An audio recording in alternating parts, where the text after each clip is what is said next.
Alhamdulillah nasta'inuhu wa nastaghfiruh wa na'udzu billahi min shururi anfusina wa min sayyiati a'malina.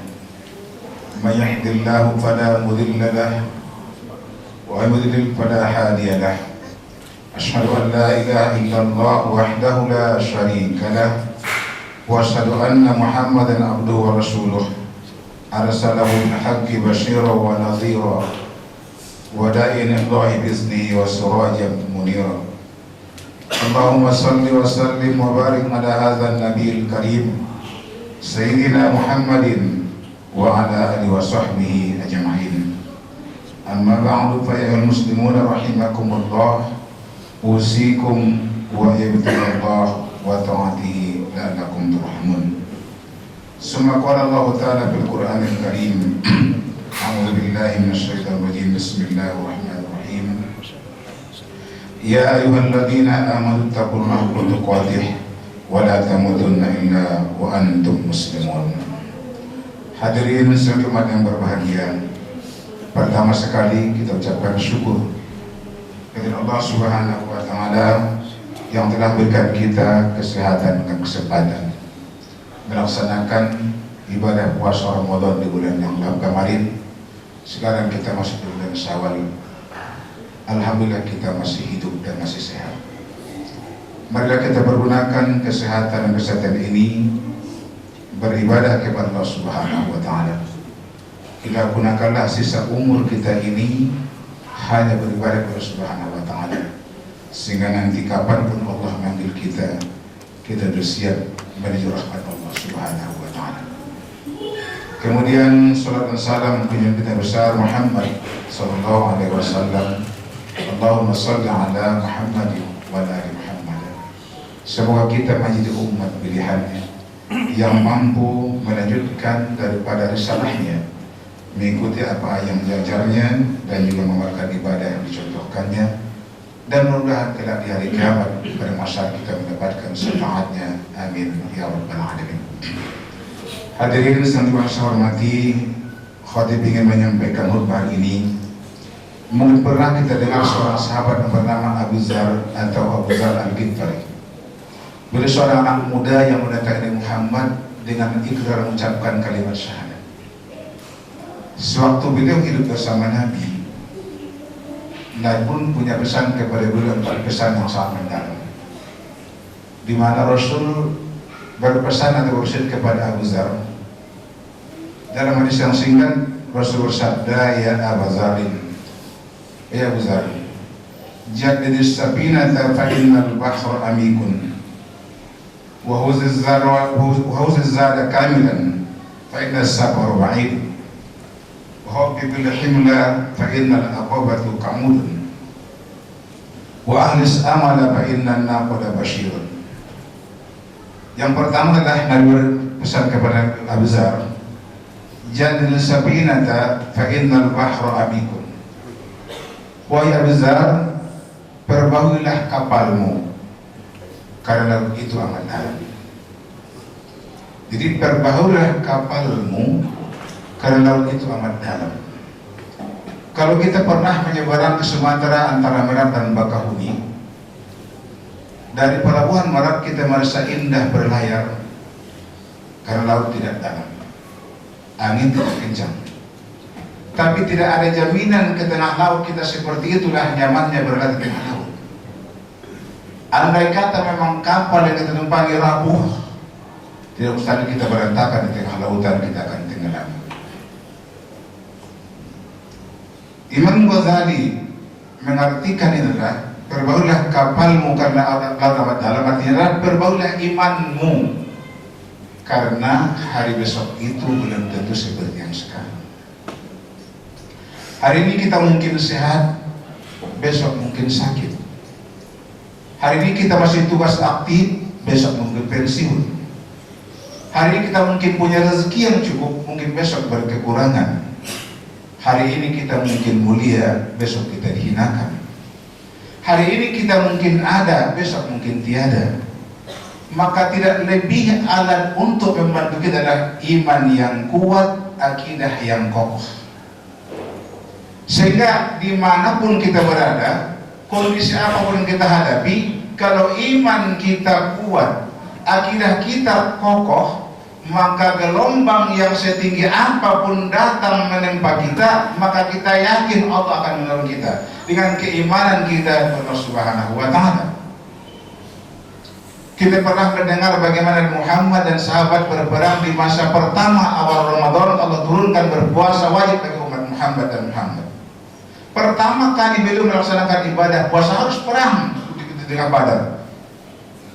Namanya perang Badar, puasa Ramadan. Tapi karena iman mereka kuat, akidah sahabat juga kokoh, mereka tidak kendor sedikit pun. Ternyata Allah tolong mereka. Maka dari sejarah bahwa jumlah orang-orang kafir dan muslim itu tidak seimbang. Lebih banyak orang-orang kafir, lebih kuat mereka. Tapi jika iman kita kuat, akidah kita kokoh, tidak ada kuasa sedikit pun terhadap pertolongan Allah, maka Allah pasti menolong hamba-hambanya. Maka harus katakan, Nabi Zal, Jadil sabina dapa'innal bahra amikun. Wahai Bizar, perbaharlah kapalmu, laut itu amat dalam.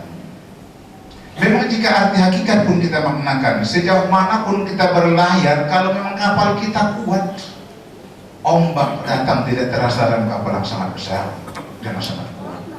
Kita pun demikian.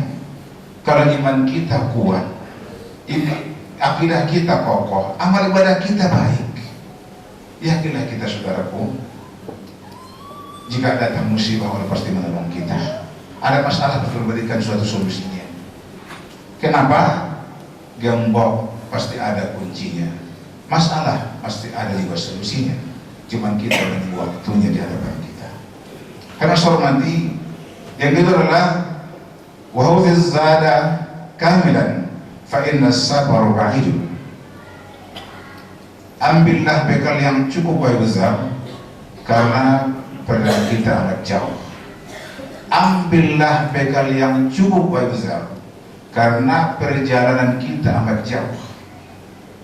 Jauh bagaimana perjalanan kita?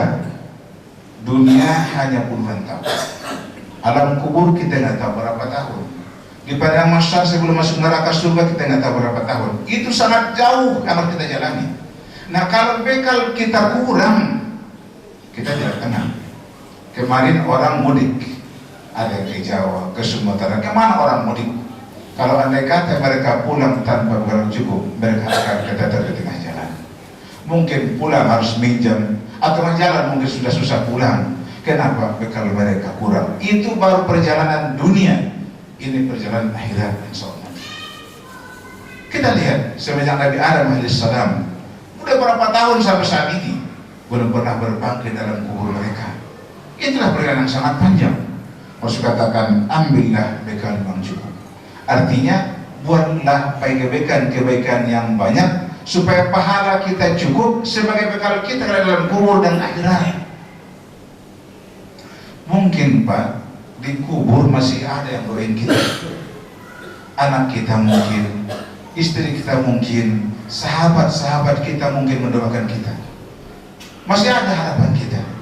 Tapi seketika kita berjalan namanya padang mahsyar, yang tidak bisa kita kemana-mana berlari dari sana, siapa yang memberi kita pertolongan? Kalau bekal kita kurang, kita akan kesasarlah di sana. Padang mahsyar bukan seluas Tanah Abang, bukan seluas kota Jakarta, bukan seluas kota Medan, tidak.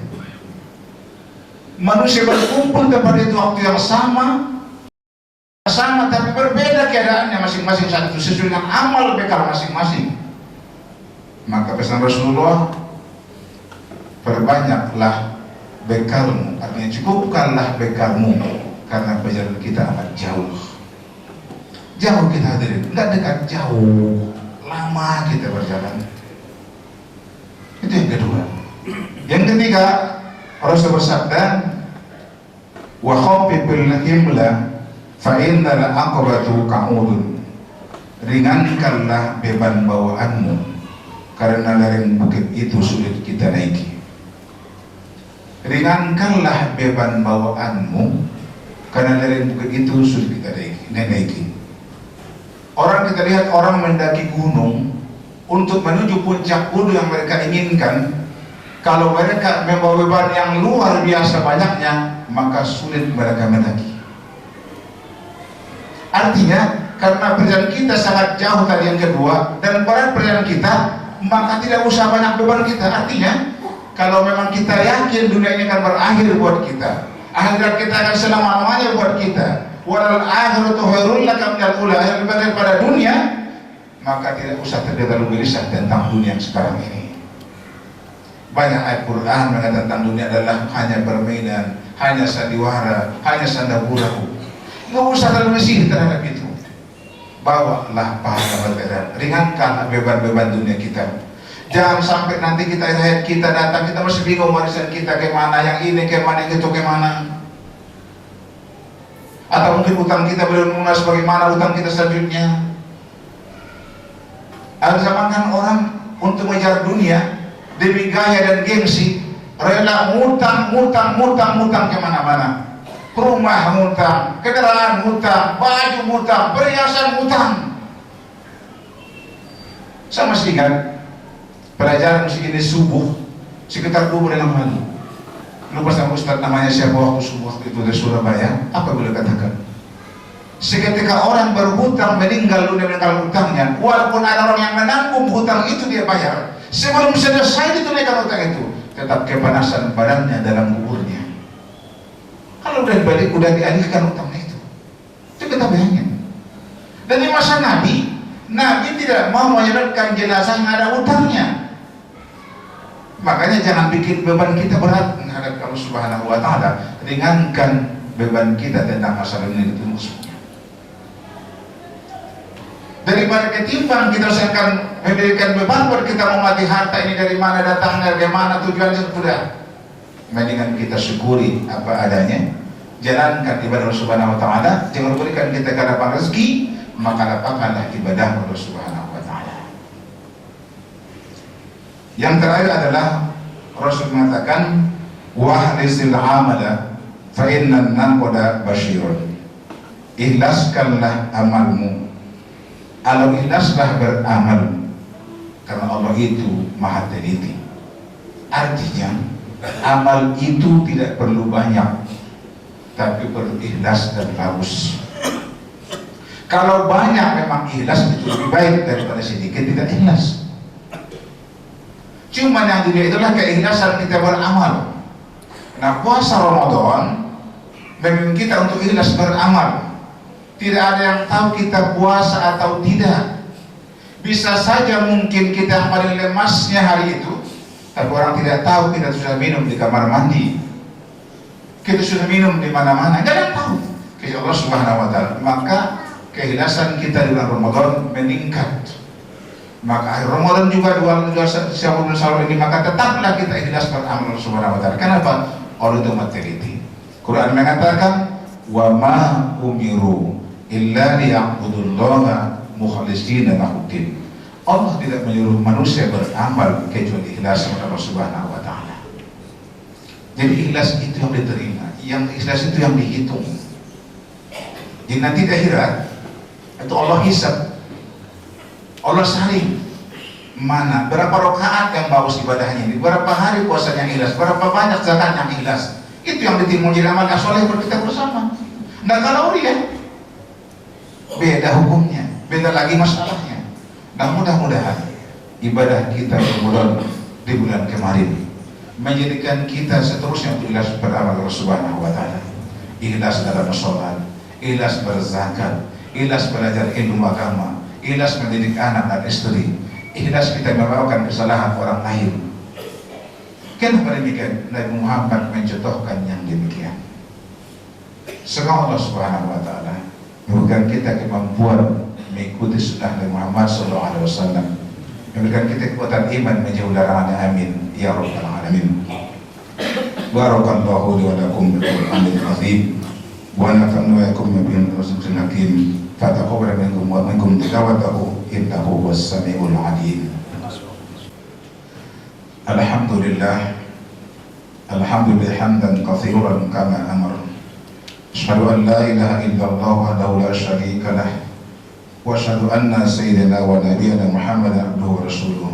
Amma ba'du fa ya ibadallah, ittaqullaha haqqa tuqatih wa la tamutunna illa wa antum muslimun. Summa qala Allah Ta'ala fi kitabihil karim, a'udzu billahi minasy syaithanir rajim. Inna Allaha wa malaikatahu yusholluna 'alan nabi ya ayyuhalladzina amanu shallu 'alaihi wa sallimu taslima.